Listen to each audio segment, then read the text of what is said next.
I'm very grateful to have played on this beautiful Minerva this evening. I'm looking for another harp for the orchestra, for my orchestra, the Bavarian Radio Symphony Orchestra. And I think we're one of the few orchestras in Germany that play on salvi, which I find wrong because I love salvis in the orchestra, and they suit the sound of my orchestra very well. The warmth that salvi has is perfect for the color of our orchestra. And since I already bought one beautiful Minerva 7 years ago, maybe, now it has to be another one.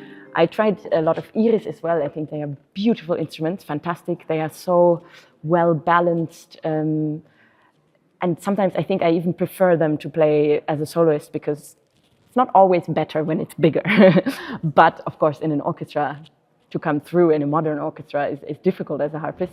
And for these Mahler octaves, there's just nothing better than these kinds of Minervas. And that's why I'm very happy to have found this one. And I hope that it will stand in our Hercules saal very soon.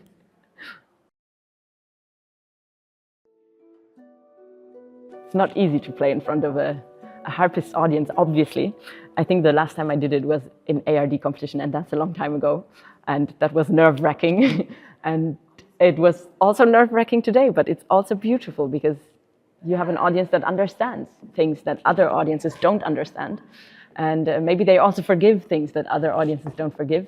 Generally, I think I won't do it much more often from now on because really I already suffer from nerves in normal circumstances, but with a lot of harpists in the audience, it's definitely not easier. But yes, it's also nice to share some different music and play new pieces that maybe we don't play, that we don't hear so often. And I think I did that tonight, and that's very nice.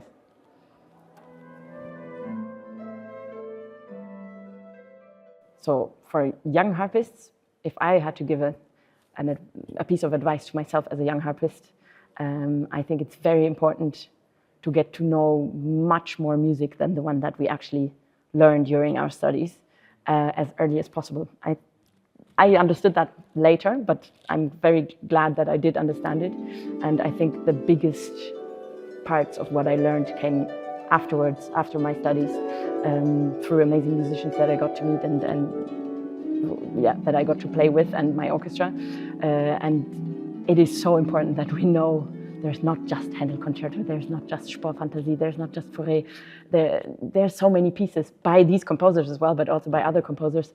Be curious, listen to lots of music, look at art, be inspired, drink everything in that you can and put it in your music, because that in the end is the point. All the technique and everything, it's very important. Also, which harp you play, of course it is important, but in the end, if you think about, I don't know, a musician that has nothing to do with harp, will they criticize, oh, but she played on a salve, she played on a line and but this sound, that sound? No, they will.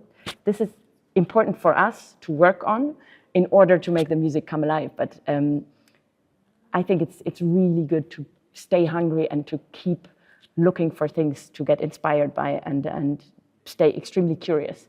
So that's probably the most important thing. And yeah, try to learn, not only study, try to learn. I think that's great. Try to find the ways to learn. Now we are so lucky that it becomes more and more normal that we are interested in all kinds of historic harps and where this instrument actually comes from. And we know a bit more about what we're actually doing, because we call ourselves harpists, but often we don't even know what that means. And now, also in this fantastic festival, there's so many examples of what this actually comes from.